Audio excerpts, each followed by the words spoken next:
വേദിയിലുള്ള ബഹുമാന്യ സഹോദരങ്ങളെ, പ്രിയമുള്ള നാട്ടുകാരെ, നമ്മുടെ വിഷയവുമായി ബന്ധപ്പെട്ട് അതിൻ്റെ വ്യത്യസ്ത തലങ്ങൾ സ്പർശിക്കുന്ന രീതിയിലുള്ള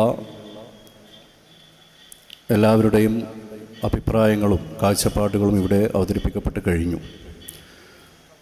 ഈ വേദിയുടെ ഒരു പ്രത്യേകത എന്ന് പറയുന്നത് തന്നെ, നേരത്തെ പ്രതീഷ് പറഞ്ഞതുപോലെ ഞാനിങ്ങോട്ടുള്ള യാത്രയിൽ ശ്രീമതി ലാലിയുടെ ഈ പരിപാടിയിൽ പങ്കെടുക്കുന്നതുമായി ബന്ധപ്പെട്ടുള്ള അവരുടെ പോസ്റ്റ് ശ്രദ്ധിച്ചിരുന്നു.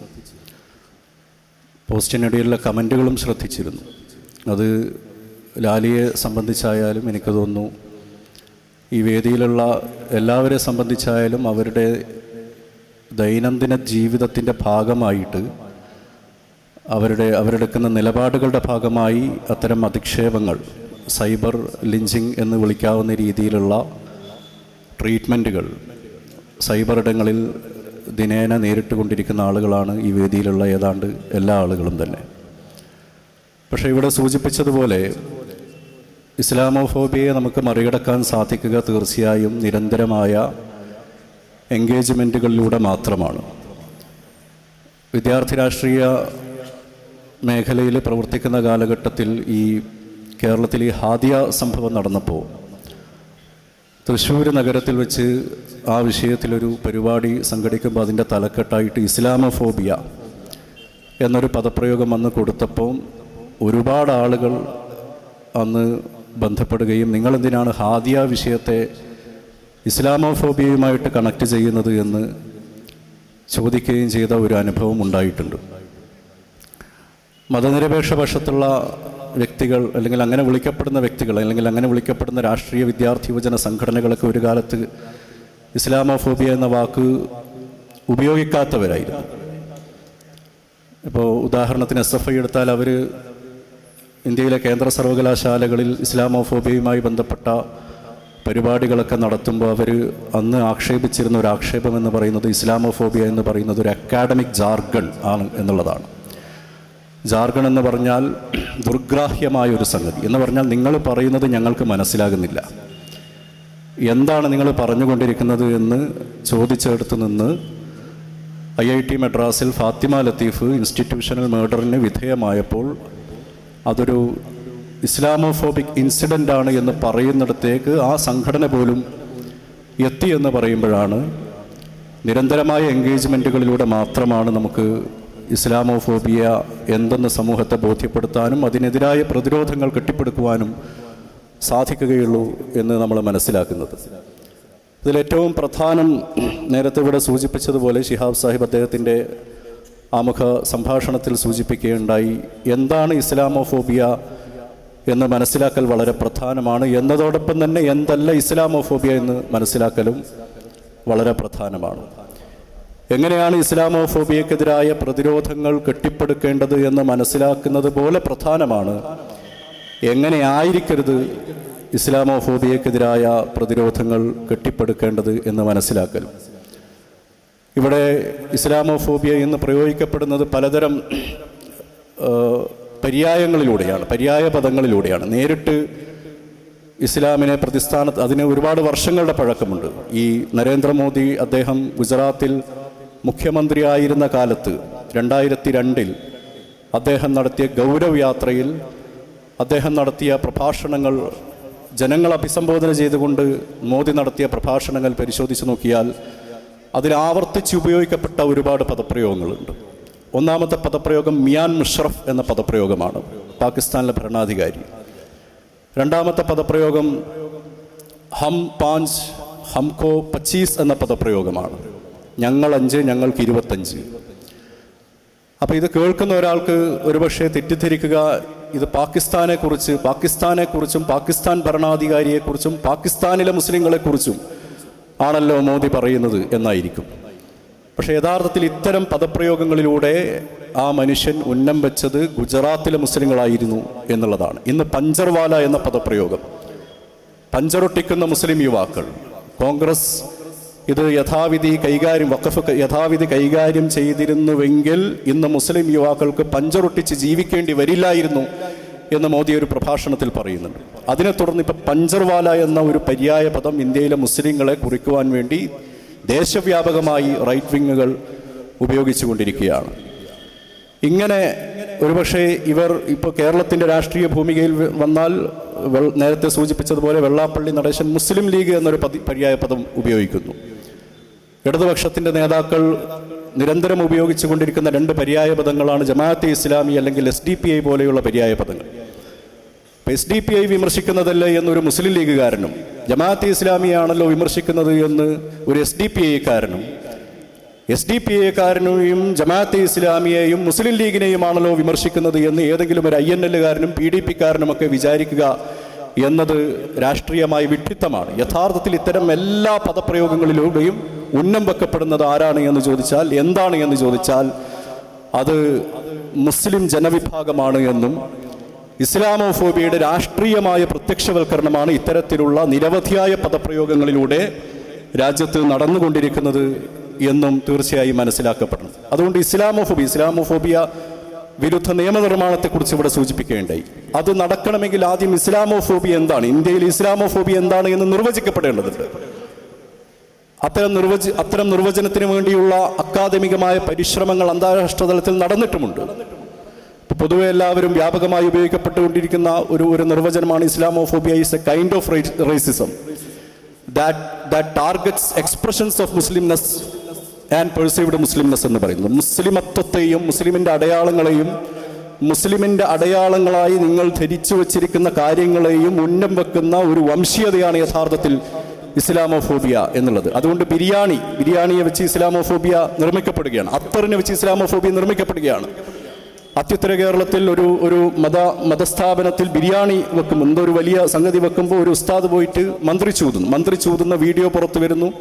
ആ വീഡിയോയെ മുൻനിർത്തിക്കൊണ്ട് BJP നേതാവായ K. സുരേന്ദ്രൻ തിരുവനന്തപുരത്തെ സംസ്ഥാന സെക്രട്ടേറിയറ്റിന് മുന്നിൽ വെച്ച് അത് ഭക്ഷണത്തിലേക്ക് തുപ്പിയതാണെന്നും തുപ്പിയ ഭക്ഷണമാണ് ഹലാൽ ഭക്ഷണമെന്നും ആ ഭക്ഷണം നിങ്ങൾ ബഹിഷ്കരിക്കണമെന്നും ഉത്തരവാദപ്പെട്ട ഒരു രാഷ്ട്രീയ നേതാവ് കേരളത്തിൽ പ്രസംഗിക്കുകയും അന്ന് രാത്രി കേരളത്തിലെ മുഴുവൻ നഗരങ്ങളിലെയും ഹലാൽ ഹോട്ടലുകളുടെയും നോൺ ഹലാൽ ഹോട്ടലുകളുടെയും ലിസ്റ്റ് അവരുടെ സോഷ്യൽ മീഡിയ അക്കൗണ്ടുകളിലൂടെ പ്രചരിപ്പിക്കുകയും അതിൽ ജനങ്ങൾ വിശ്വസിക്കുകയും ചെയ്യുന്ന ഒരവസ്ഥയാണ്. അപ്പോൾ ഹലാൽ എന്ന മുസ്ലിങ്ങളുടെ സവിശേഷമായ ഒരു ഭക്ഷണ രീതിയെയും സംസ്കാരത്തെയും ഉന്നം വെച്ചുകൊണ്ട് അതുപയോഗിച്ചുകൊണ്ട് ഇസ്ലാമോഫോബിയ ഇവിടെ പ്രചരിപ്പിക്കപ്പെടുകയാണ്. ബിരിയാണിയെ വെച്ചുകൊണ്ട് ഇസ്ലാമോഫോബിയ പ്രചരിപ്പിക്കപ്പെടുകയാണ്. ഹെഡ്സ്കാഫിനെ വെച്ചുകൊണ്ട് ഇസ്ലാമോഫോബിയ പ്രചരിപ്പിക്കപ്പെടുകയാണ്.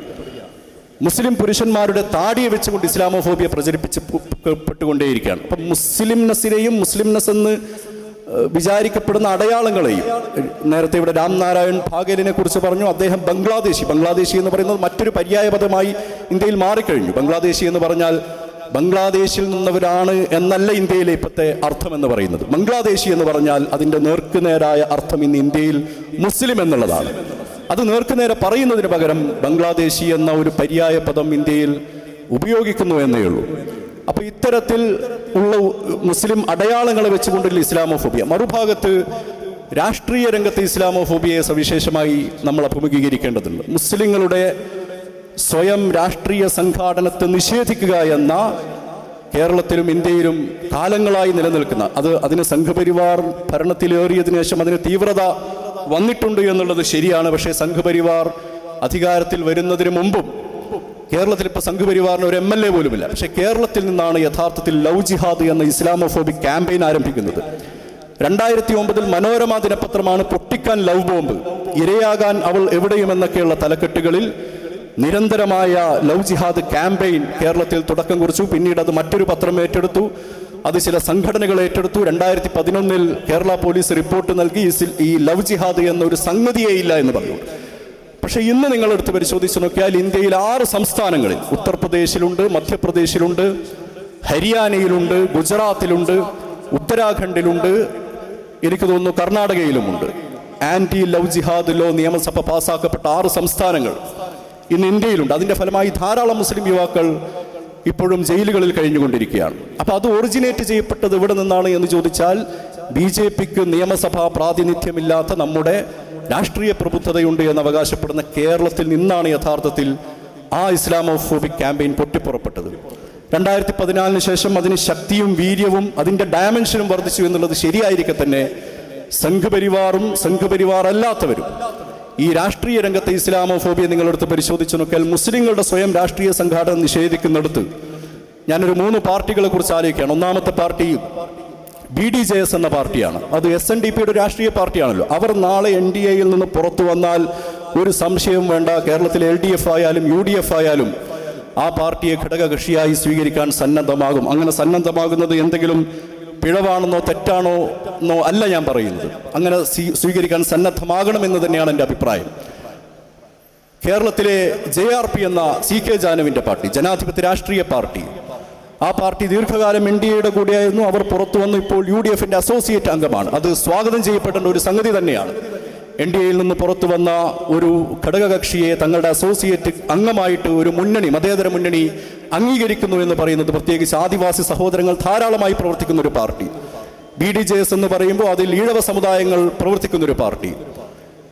ഇത്തരം പാർട്ടികൾ, കേരള കോൺഗ്രസ് പാർട്ടി മുന്നണി മാറിയ ഒരു ചരിത്രം രാഷ്ട്രീയ കേരളത്തിനുണ്ട്. പക്ഷേ കേരള കോൺഗ്രസ് മാണിക്കും JRPക്കും BDJSനും കിട്ടിയേക്കാവുന്ന ആനുകൂല്യവും പരിഗണനയും ഉറപ്പാണ് ഒരുപക്ഷെ കേരളത്തിൽ വെൽഫെയർ പാർട്ടിക്കോ അതല്ലെങ്കിൽ അതേപോലെയുള്ള രാഷ്ട്രീയ പ്രസ്ഥാനങ്ങൾക്കോ കിട്ടുകയില്ല എന്നുള്ളിടത്ത് രാഷ്ട്രീയ രംഗത്ത് ഇസ്ലാമോഫോബിയെ വിശകലന വിധേയമാക്കുവാൻ പ്രിയമുള്ളവരെ രാഷ്ട്രീയ കേരളവും അവിടുത്തെ രാഷ്ട്രീയ പാർട്ടികളും അതിൻ്റെ നേതൃത്വവും തയ്യാറാകണം എന്നാണ് ഈ സന്ദർഭത്തിൽ സൂചിപ്പിക്കണമെന്ന് തോന്നുന്ന ഒരു സംഗതി. കാരണം മുസ്ലിം സമൂഹത്തിൽപ്പെട്ടവർ ധാരാളമായി പ്രവർത്തിക്കുന്ന പാർട്ടികൾ നിരന്തരം അവരുടെ മതനിരപേക്ഷതയും അവരുടെ മതേതരത്വവും തെളിയിച്ചുകൊണ്ടേയിരിക്കണം എന്ന തിട്ടൂരം നിരന്തരം കേട്ടുകൊണ്ടേയിരിക്കേണ്ടി വന്നിട്ടുള്ള പാർട്ടികളാണ് കേരളത്തിലെ മുസ്ലിം ലീഗിനെ പോലെയുള്ള പാർട്ടികൾ, PDPയെ പോലെയുള്ള പാർട്ടികൾ, INLനെ പോലെയുള്ള പാർട്ടികൾ, വെൽഫെയർ പാർട്ടിയെ പോലെയുള്ള പാർട്ടികൾ, SDPയെ പോലുള്ള പാർട്ടികൾ. ഈ 5 പാർട്ടികൾക്ക് നിരന്തരം കേരളത്തിൻ്റെ രാഷ്ട്രീയ മണ്ഡലത്തിൽ എന്തുകൊണ്ട്